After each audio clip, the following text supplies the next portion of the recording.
So good day, everyone. I am Roseline M. Velasquez, and I am going to report the financial system, chapter 13.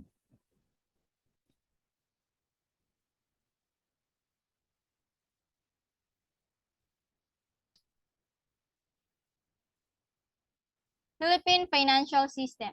The Philippines is a dynamic economy with a relatively smaller financial system than other ASEAN emerging market economies dominated by banks. Philippine financial system manifested its strength over the past decade, including the period of the recent global financial crisis. Financial system. Financial system is like the heart of the human beings. If it stops working, then the person is dead in the same way that if the financial system stops working. So what are the financial system? The financial systems is the term used in the finance to describe the system that allows money to go between savers and borrowers. So there are natures and importance of financial system. So there are four financial systems, nature and importance. First, transfer funds. Second, mobilize savings. Third, risk allocation. And fourth, facilitate investment. So transfer funds. Transfer funds is a system helps in transferring of financial resources from one person to another person. This system includes financial markets, financial intermediaries, financial assets, and services which facilitate fund movements in an economy. Mobilize savings. It helps in allocating ideal lying resources with people into productive means. Financial system is the one which obtain funds from savers and provide to those who are in need of it for various development purposes. And the risk allocation. Diversification of risk in an economy is an important feature of financial system. Financial system allocates people's funds in various sources due to which risk is diversified. And lastly is facilitate investment. Financial system encourage investment by peoples into different investment avenues. It provides various income-generating investment options to people for investing their savings. And there are key services provided by the financial system. There are three: risk sharing, liquidity, and information. There are also barriers to matching savers and borrowers. There are three also: asymmetric information and information costs. Second, adverse selection. Third are moral hazard.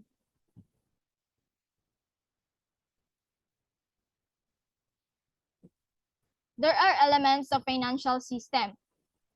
There are six: lenders and borrowers, financial intermediaries, financial instruments, financial markets, money creation, and price discovery. So, lenders and borrowers. Lenders and borrowers are also known as fund provider and fund demanders, respectively. These are the most essential stakeholders that make up the foundation of a transaction in the financial system. Without these two parties, the financial system will not exist. Next is the financial intermediaries. The financial intermediaries are special type of financial entity that acts as third party to facilitate the borrowing activity between lenders and borrowers. They gather funds from lenders and redistribute it to the borrowers through an investment vehicle like loans. Potential lenders and borrowers then just need to visit a financial intermediary to participate in. And the third one is a financial instrument. The financial instruments are medium of exchange of contractual obligation of a party where such contract can be traded. These can be tangible or intangible. There are two types of financial instrument. It could be cash or derivative financial instrument. International Financial Report Standards or the IFRS define financial instrument as a contract where a party recognizes it as an asset and another is a liability. Other examples are receivables, loans, and other debt and equity instruments. The fourth one is the financial market. Financial market is same with the other economic market where suppliers and buyers of financial instruments meet. There are two types of financial markets depending on the instrument that were being traded. For cash financial instrument, these are exchanged in money market. For derivative financial instrument, it will be traded in the capital market. So those are the two types. And the fifth one is the money creation. Money creation, with the flow of financial instrument, money is created. Money is used to entire be reinvested or earned out from the system flows. In economics, the money as it was given value out of the financial transaction because of the exchange that occurred in the system may be converted into another form. And the last is price discovery. As the financial system continuously flows and operates, the financial instruments create value. Price discovery is the process of determining or valuing the financial instrument.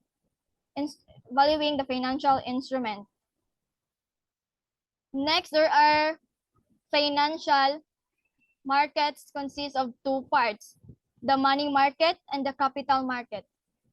The money market deals with short-term investment, while the capital market deals for long-term investments.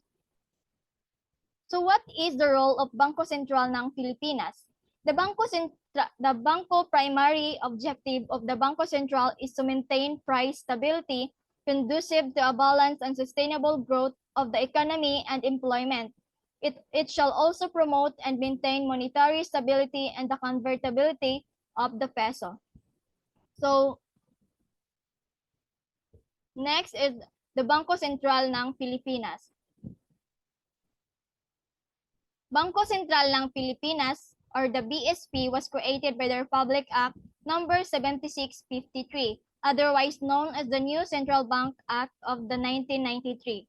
The BSP is now the Philippine Central Monetary Authority that provides policy directions in the areas of money, banking, and credit. The BSP powers and functions are exercised by its monetary board, consisting of 7 members appointed by the President of the Philippines. One of the government sector members of the monetary board must be a member of the cabinet designated by the President of the Republic, which position is currently held by the Secretary of Finance.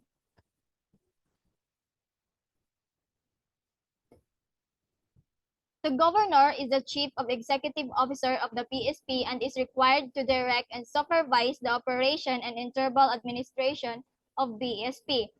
The BSP is aided in its bank monitoring and examination processes by credit rating agencies and financial conglomerates. The BSP likewise imposes the requirements on the operation on bankers. The BSP is backstopped in this regard by the passage of e-commerce law in June 2000, which facilitated the exchange of information and promoted the security of electronic transactions. There are two components of Philippine financial system. First is the banks and second is the non-bank financial intermediaries. The banking institution or the banks. In the Philippines, it can be categorized as private banking and government banking. So the private banking or the private bank institution are comprised of commercial banking such as universal banks and ordinary commercial bank. Thrift banks like savings and mortgage banks, private development banks, and stock savings and loan association and the rural banks. The government banking institution, on the other hand, consists of the Philippine National Bank, Development Bank of the Philippines, Land Bank of the Philippines, and the Philippine Al-Amana Bank. So next is a private banking institution. So private banking institution has two types, the commercial bank and the thrift banks. Commercial bank or the commercial banking institution is the bank that fall under commercial banking institutions that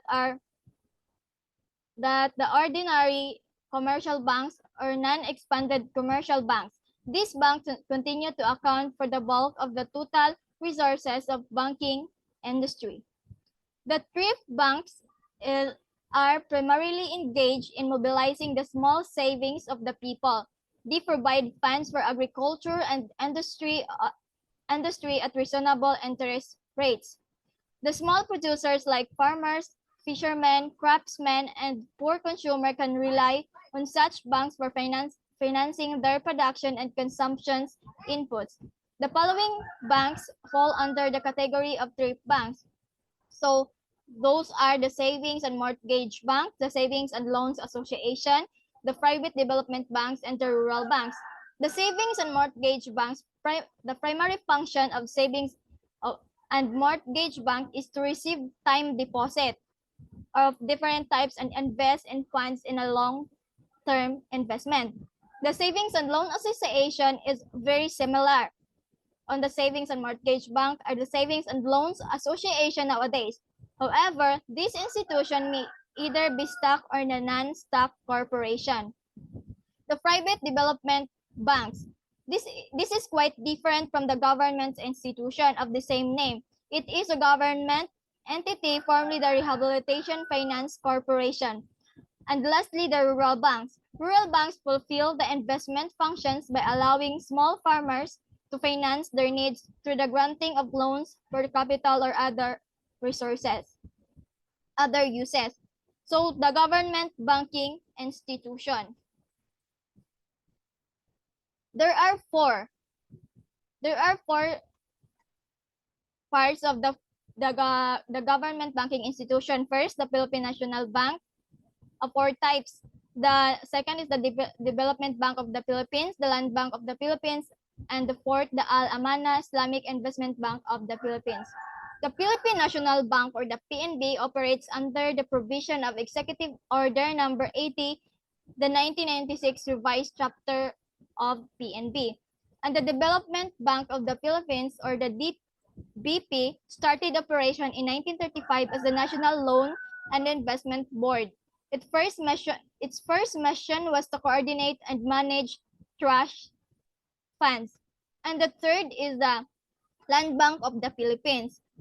It is the Agrarian Reforms Code created the Land Bank of the Philippines to finance the acquisition and distribution of agricultural estates for division and resell these small landholders. And fourth is the Al-Amana Bank was created under Republic Act number 6848 for the purpose of promoting and accelerating the socio-economic growth of Mindanao, particularly the province of Cotabato, Lanao del Sur, Lanao del Norte, Zamboanga del Sur, and Zamboanga del Norte and Sulu. The non-banking financial institution. The non-banking financial institutions are other financial institutions which engage in specific functions. They provide service related to claims, financial assets on behalf of other economic units by sell claims to institutions from clients and assess in finding sources for those economic units seeking loans. This is either private or government non-bank financial institution. So there are private non-banking institution. First, the investment house or banks. The term investment house is defined as to mean as any enterprise which engage in the underwriting of securities of the other corporation. Underwriting is the act or process of guaranteeing the distribution and sale of securities of any kind issued by other corporation. Securities are written evidences of ownership, interest, or participation in any enterprise, or written evidences of indebtedness of a person or enterprise.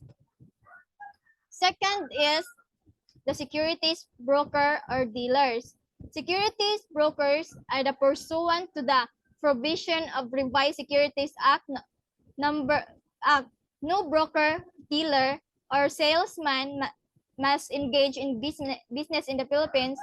As such, broker or dealer or salesman or sell any securities, including securities exempt under the said law.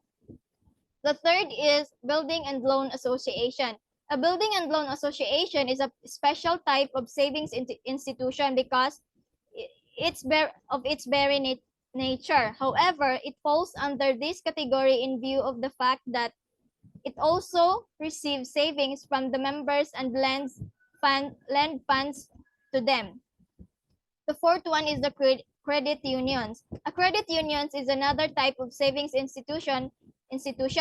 It also has for its purpose the inculcation of the habit of thrift, frugality, and the idea of helping one another. The fifth one is a private insurance. Private insurance companies contribute to the country's socio-economic development as well as to insured. And the sixth is the pawn shop. Pawn shop provide credits to small borrowers who are not qualified to obtain small loans from financial institution. In pawn shop, the cost of borrowing and terms of payments are generally fair. And the seventh is the trust companies. A trust company is any corporation formed or organized for the purpose of acting or trustee of or administering any trust or holding property or on deposit for the use, benefit of or behalf of others. The eighth is the non-stock savings and loan association. A non-stock savings and loan association is a corporation engaged in the business of accumulating the savings of its member. And the ninth is financing companies. Financing companies or partnerships, except those regulated by the Banco Central, the Insurance Commissioner, and the Cooperative Administration Office, which are primarily organized for the purpose of extending credit facilities to consumer and to industrial, commercial, or agricultural enterprises. So the last one is other non-banking or non-bank financial institution. These are financial institutions that are unknown to many people. Fund manager, lending investor, and venture capital corporation are among these institutions. So the next slide will be reported by my partner, and these are the government non-financial institution.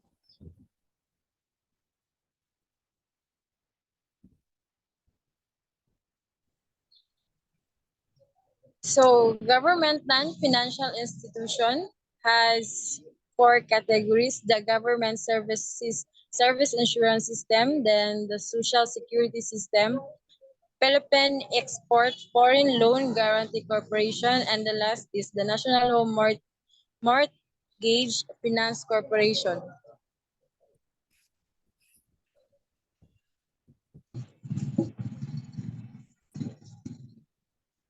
Financial system. Financial system describes collectively the financial markets, the participants, and the instruments and securities that are traded in the said markets.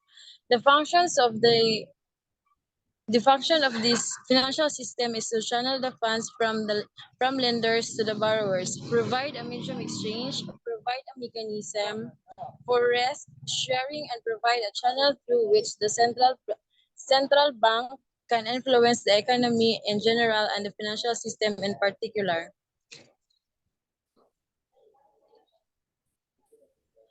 Financial system participants household, financial institution, intermediaries, non-financial institution, the government, the central bank, and foreign participants.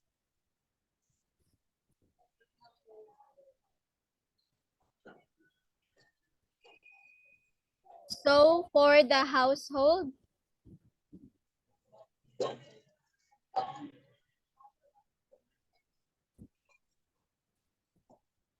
households are consumers or consumers generally described as the group receiving income, majority of which typically come from wages and salaries. Gross savings are equal to current income less current expenditure. Such income is spent on goods and services, and the part is saved. Goods that are consumed within the current period are termed non-durable consumer goods. Goods that will last for more than a year are termed durable consumer goods. Consumer or household purchase non-durables from current income and borrow for the durables like cars, washing machines, air conditioners, and houses. And for the financial institution or intermediaries, it is a channel it channel the fund from lenders to borrowers. They can also be the lenders and borrowers themselves. If they buy securities, they are lenders, but if they are the ones issuing the securities, they are borrowers. So next is a non-financial institution. Non-financial institutions are businesses such as trading, manufacturing, extractive industries, construction, and genetic industries. Non-financial institution can also be the lender and borrower, just like the financial institution or intermediaries. And for the government is the national, provincial, city, and towns comprising the Philippines as a whole. The central bank, it is an institution that manage a state currency, money supply, and interest rate. Central banks also usually oversee the commercial banking system of the respective countries. And here in the Philippines, the Bangko Sentral ng Pilipinas is the central bank, and the foreign participants. Foreign participants refers the participant from the rest of the world, such as household, government, financial and non-financial firms, and central bank. They exchange goods and services across the national boundaries. International trade and international finance are parts of the globalization.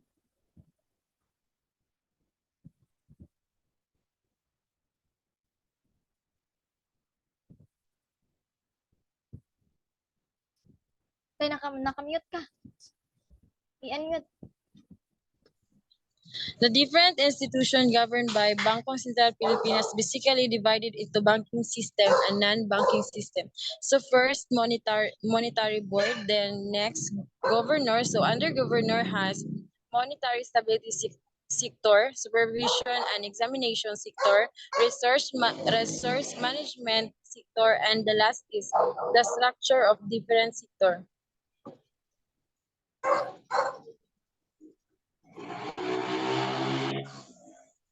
So the monetary board. Monetary board, the power and function of the Bangko Sentral ng Pilipinas are exercised by its monetary board, which has 7 members appointed by the President of the Philippines. Under the new Central Bank Act,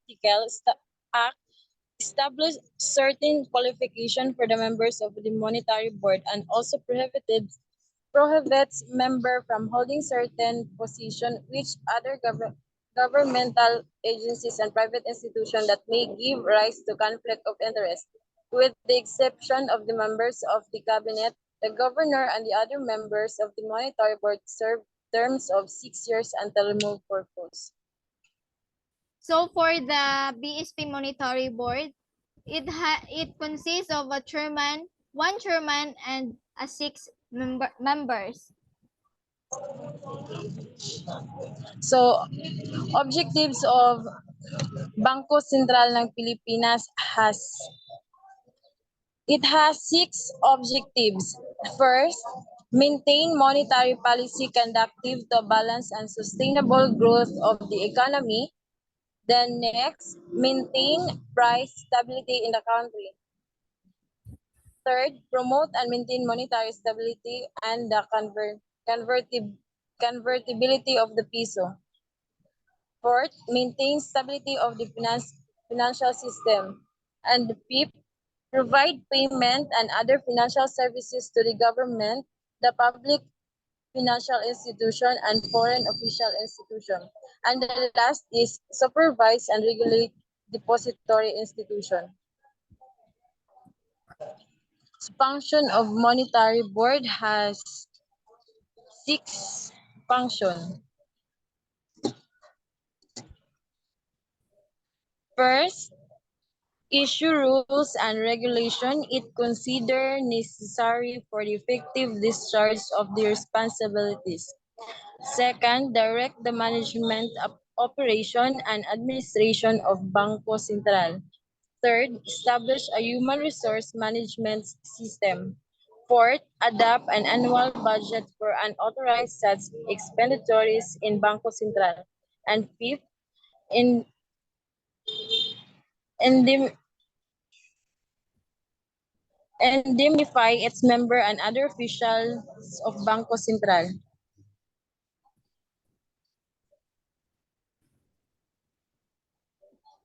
So these are the functions of the Bangko Sentral ng Philippines. The functions of Bangko Sentral ng Pilipinas has bank of issue, government's banker agent and advisor, custodians of the cash service of banks, custodian of the nation service of international currency, bank of rediscount and lenders of last resort, bank of central clearance and settlement, and last is controller of credit.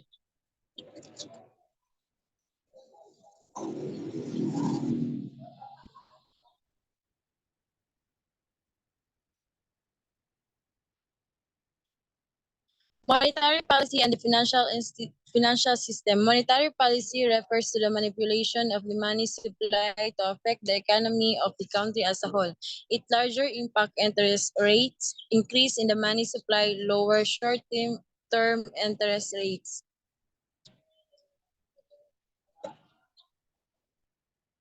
That's all. I would like to thank everyone for listening. I am Roselyn Bailoses. And I am Juvie Grimosa, so we are the reporters of Chapter 13. The financial system of the Philippines. That's all. Thank you and God bless.